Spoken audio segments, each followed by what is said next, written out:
Hi, I'm on the Grand Canal today at the Hotel Palazzo Barocchi.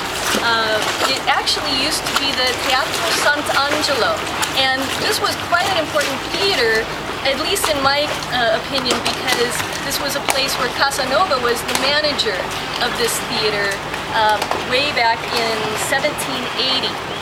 Now you may have heard of Carlo Goldoni, the famous Venetian playwright. He was the official playwright for this theater in 1748.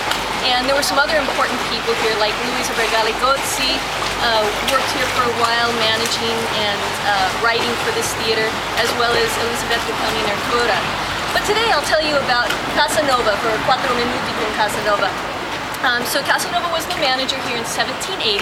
This was a little later in his life, after he had left Venice. You know, he had been in prison and had escaped and had been exiled and came back. So he was looking for gainful employment. And he loved the theater, so he decided to try managing it. At this time there was a troupe of French actors, and so he managed this troupe. He also wrote sort of a theater magazine. It ran for 11 weeks. It was called The Messager d'Italia. It's sort of, Italia was one of the muses. And his biographer, Guy Andore, says that it was journalism of a fairly high order. So he praises Casanova's writing in this journal. And Casanova wrote in French, and you know, that was not his first language.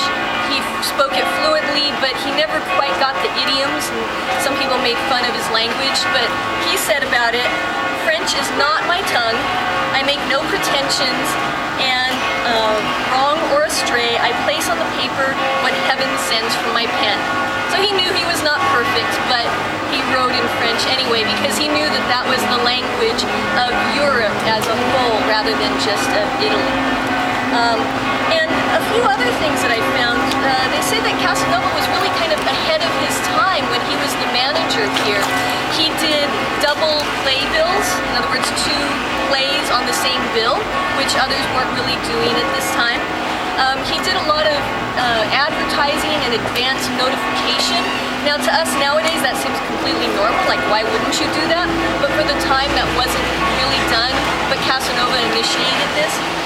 He also had this quote, "The promise of the unusual and esoteric." So he wanted to bring something kind of new to the theater and present something that wasn't normally seen in the other theaters of Venice. So though this is now a hotel and you can rent a room and stay here, it is actually one of the Casanova sites and used to be the Teatro Sant'Angelo.